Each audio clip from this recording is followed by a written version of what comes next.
Bienvenue dans Secrets de recruteur, le podcast qui lève le voile sur les coulisses du recrutement. Je partage avec vous conseils pratiques, astuces concrètes et vérités de terrain pour transformer votre recherche d'emploi en succès. Préparez-vous à découvrir ce que les recruteurs ne disent pas toujours, mais que vous devez absolument savoir. Installez-vous, vos secrets de réussite commencent ici. Bienvenue dans cette nouvelle exploration. Aujourd'hui, on s'attaque à un grand classique de la recherche d'emploi, la lettre de motivation. Un exercice qui, on va pas se mentir, fait souvent un peu peur ou qu'on a tendance à bâcler. C'est vrai, on se demande même parfois si elle sert encore à quelque chose. Exactement. Alors notre objectif aujourd'hui, c'est de voir comment transformer cette étape en une vraie chance de sortir du lot, de décrocher cet entretien. Pour ça, on a regardé pas mal de choses. Des articles de Job Impact, CV professionnel, aussi Job Teaser, Totis, et même un vieux guide de l'ANP, ce qui est maintenant France Travail. Des sources assez variées, oui. Voilà. L'idée, c'est d'en tirer le meilleur, de voir ce qu'il faut absolument faire et surtout ce qu'il faut éviter. Comment rendre une lettre personnelle et qui parle vraiment aux recruteurs. Bon, on se lance ? Avec plaisir. Et c'est important de commencer par dire que oui, elle compte toujours. Malgré tout ce qui change, les candidatures en un clic, etc., nos sources le confirment. C'est pas juste une formalité. C'est vraiment cet espace unique pour montrer qu'on a compris ce que cherche l'entreprise. Qu'on est motivé pour ce poste précis. Tout à fait. Et qu'on a quelque chose de concret à apporter. C'est, une première preuve de sérieux, en quelque sorte. Alors, commençons par la base, ou plutôt l'erreur numéro 1 que beaucoup de sources pointent, Job Impact en tête, ne parler que de soi. Le fameux nombrilisme. On connaît tous les phrases genre « ce poste m'aiderait à développer mes compétences » ou « rejoindre votre entreprise serait un atout pour ma carrière ». Pourquoi c'est si mal vu ? On dit bien ce qu'on cherche, non ? Mais justement, c'est là le piège. On pense « moi », alors qu'il faut penser « entreprise ». Le recruteur, comme le disent Job Impact ou CV professionnel, il ne cherche pas à nous faire plaisir. Non, il a un problème à résoudre. Exactement, un besoin à combler. Donc la question qu'il se pose, c'est qu'est-ce que cette personne peut faire pour moi, pour mon équipe, pour mon entreprise ? Il faut vraiment inverser la logique. Passer d'une demande à une offre, en fait. C'est ça. Qu'est-ce que j'apporte sur la table ? D'accord. Et ça m'amène à une autre critique qu'on voit partout, l'horreur absolue des lettres toutes faites, copiées-collées. On se dit qu'on gagne du temps, mais... Mais c'est un très mauvais calcul. Job Impact dit même que c'est souvent éliminatoire. Carrément. Oui. Imaginez recevoir des dizaines de lettres qui commencent toutes par « Suite à votre annonce parue sur » et qui débitent les mêmes banalités. Dynamique, motivée. Oui, ça donne pas envie, hein. Ça montre surtout un manque d'intérêt flagrant pour le poste et l'entreprise. Pourquoi on vous choisirait si vous n'avez même pas fait cet effort minimal ? Totis le dit bien, une phrase qui marche pour tout le monde n'a aucune valeur. Donc fini le style administratif, genre « j'ai l'honneur de solliciter ». Ah oui, ça, il faut vraiment oublier. C'est daté et impersonnel. La personnalisation, comme le rappellent CV professionnel et le guide sur la structure, c'est pas une option, c'est la base. Donc, première étape obligatoire, faire ses recherches sur l'entreprise, comprendre ce qu'elle fait, ses défis. Exactement, c'est le minimum pour pouvoir ensuite adapter son discours et montrer qu'on ne postule pas au hasard. Sans ça, impossible de personnaliser. Et logique. Autre problème souvent soulevé, la lettre qui ne fait que répéter le CV. Job Impact, CV Pro, l'ancien guide ANP, tous le disent. Pourquoi c'est inutile ? Parce que le CV et la lettre n'ont pas la même fonction. Le CV, c'est les faits bruts, où j'ai travaillé, ce que j'ai fait, mes diplômes. C'est le quoi. D'accord. La lettre, elle, doit expliquer le pourquoi et le comment. Pourquoi cette entreprise ? Pourquoi ce poste ? Pourquoi moi ? C'est là qu'on donne du sens au parcours. C'est aussi l'endroit idéal pour parler de ses motivations profondes et surtout pour illustrer ces fameuses soft skills, les compétences comportementales. Ah oui, le travail d'équipe, la créativité, tout ça. Voilà. Et Job Impact suggère même d'utiliser des petites anecdotes. Au lieu de dire « j'ai l'esprit d'équipe », racontez brièvement une situation où votre collaboration a débloqué quelque chose. Ça rend les choses beaucoup plus parlantes. Donc il faut choisir quelques points forts du CV, ceux qui sont pertinents pour le poste, et les développer dans la lettre en ajoutant cette touche perso et motivationnelle. Précisément, c'est pas un résumé, c'est un argumentaire ciblé. Mettre en lumière une ou deux expériences clés et montrer en quoi elles répondent aux besoins du recruteur. Parlons un peu du style. Job Impact met en garde contre le langage trop compliqué, la flatterie un peu lourde, ou même le fait d'expliquer à l'entreprise son propre business. Ça arrive vraiment ça, hein. Clair, authentique, ses propres mots. Des phrases courtes, directes. Pas de jargon inutile. Surtout pas. Et éviter les superlatifs. Extrêmement compétent, parfaitement autonome, ça sonne souvent creux. Mieux vaut le prouver par des exemples concrets, comme on disait. Et la flatterie, non, ça marche pas. Pas besoin de dire que l'entreprise est leader mondial incontesté. Ils le savent. Montrez plutôt que vous avez compris leurs défis actuels. Et adapter le ton aussi. Bien sûr. On n'écrit pas pareil à un cabinet d'avocats très formel qu'à une start-up où tout le monde se tutoie.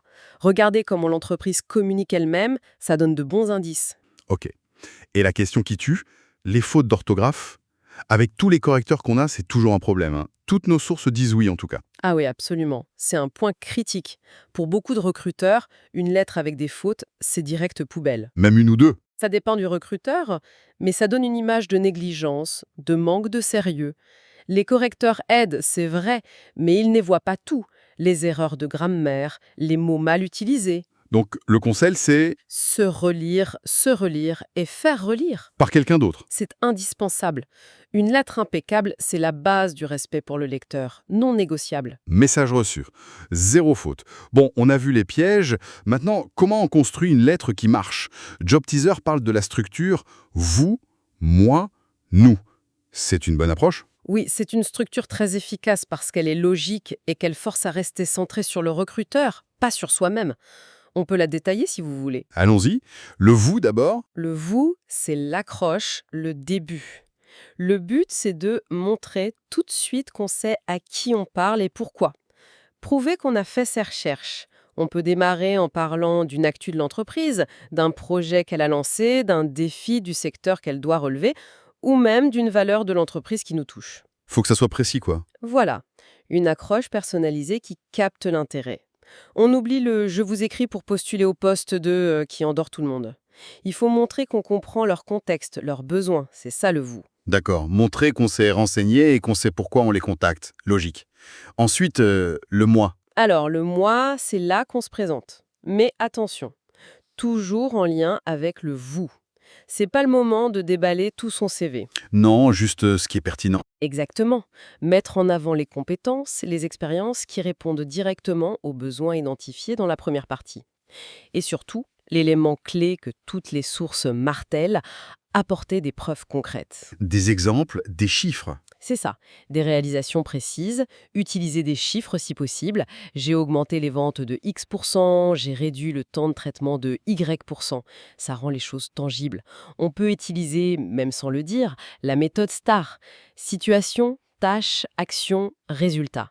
Face à tel problème, j'ai dû faire ça, j'ai mis en place telle action et ça a donné tel résultat concret. C'est très efficace. Et c'est là aussi qu'on peut glisser les exemples de soft skills. Tout à fait. Une petite anecdote bien choisie pour illustrer sa capacité à collaborer, à résoudre un problème, etc. Et toujours des verbes d'action pour dynamiser. Ce moi n'est pas égocentrique s'il répond au vous. C'est un moi au service de l'entreprise. Et pour finir, le nous. Le nous, c'est la conclusion, la projection, comment on envisage la collaboration future. C'est là qu'on fait le lien final entre notre profil et les besoins de l'entreprise. On peut résumer ce qu'on apportera concrètement, peut-être souligner un atout unique, une langue rare, une double compétence, une connaissance très pointue d'un marché. Montrer sa valeur ajoutée spécifique. Exactement. Réaffirmer sa motivation pour ce poste dans cette entreprise. Montrer comment ça s'inscrit dans son projet. L'idée, c'est de laisser le recruteur sur une impression positive, avec une vision claire de ce qu'on peut apporter. Et on termine par la proposition d'entretien, bien sûr. Oui, une formule de politesse sobre et une ouverture vers la prochaine étape. Cette structure vous, moi, nous, elle semble bien cadrer les choses. Mais on l'a dit, la forme est super importante aussi. Une page max, c'est ça? Oui, règle d'or. Une page, pas plus. C'est un exercice de synthèse. Environ 300-400 mots, ça suffit. Faut être concis. Très concis. Style direct, phrase courte si possible. Bien aérer le texte, des paragraphes clairs pour chaque partie. Vous, moi, nous. Des marges. Faut que ça respire, que ce soit agréable à lire. On peut utiliser des puces parfois. Oui, ça peut être utile pour lister des compétences ou des résultats clés. Ça allège la lecture. Et pour la police, le format du fichier? Du classique, du sobre. Arial, Calibri, Times New Roman, taille 11 ou 12. Rien d'exotique. Et très important, toujours envoyé en PDF. Pourquoi le PDF? Pour être sûr que la mise en page ne bouge pas, quel que soit l'ordinateur qui ouvre le fichier. C'est une garantie de présentation professionnelle. Et ne pas oublier ses coordonnées complètes en haut et celles de l'entreprise si on les a. Un email pro aussi. Parfait. Bon, on a fait un bon tour d'horizon, je crois. Des erreurs à ne pas faire, à la structure, en passant par le style. Si on devait résumer l'essentiel, là, maintenant, les points absolument cruciaux pour qu'une lettre marque des points. Le fil conducteur, c'est vraiment ce qu'on disait au début, se mettre dans la peau du recruteur. Si on garde ça en tête, les points essentiels deviennent logiques. Premièrement, personnalisation, personnalisation, personnalisation. Montrer qu'on sait à qui on parle et pourquoi. C'est la base de tout. OK ? 2. Deuxièmement, orientation, solution. Qu'est-ce que j'apporte à l'entreprise? Comment je peux l'aider? Mettre en avant sa valeur ajoutée. Ensuite, Troisièmement, la preuve par l'exemple. Des faits, des chiffres, des mini-histoires pour illustrer ses compétences. Rendre les choses concrètes et crédibles. d'accord. Quatrième point, Quatrièmement, clarté et concision. Structure logique, une page max, style direct. Respecter le temps du lecteur. et le dernier. Et cinquièmement, présentation impeccable. Zéro faute, mise en page soignée, PDF. C'est une question de respect et de rigueur. C'est très clair, hein. En fait, la lettre de motivation, c'est pas juste une corvée. C'est un vrai exercice de communication, non? Une première démonstration de compétence. Tout à fait. Savoir analyser un besoin, structurer une réponse, être persuasif, c'est déjà montrer beaucoup de choses utiles en entreprise. Donc, pour conclure, on peut dire qu'une lettre réussie, c'est celle qui crée un pont solide entre un besoin précis de l'entreprise et une offre de compétences unique du candidat. Le tout de façon sincère et pro. Exactement. Et peut-être une dernière petite question à se poser avant d'appuyer sur envoyer pour aller plus loin. Au-delà de lister ce que j'ai fait, est-ce que ma lettre raconte une histoire cohérente? Est-ce qu'elle montre clairement comment mon parcours m'amène logiquement vers ce poste dans cette entreprise précise? Une belle question. Pour vérifier que la lettre n'est pas juste une liste, mais un vrai récit qui donne envie d'en savoir plus. Voilà qui termine notre exploration sur l'art de la lettre de motivation. Merci d'avoir écouté Secrets de recruteur. J'espère que ces conseils vous aideront à avancer vers le job qui vous correspond vraiment. Pour retrouver encore plus d'astuces, de ressources et nos dernières opportunités, rendez-vous dès maintenant sur www.recrute-talent.fr. Et si ce podcast vous a plu, abonnez-vous et partagez-le autour de vous pour aider d'autres candidats. À très bientôt pour un nouvel épisode.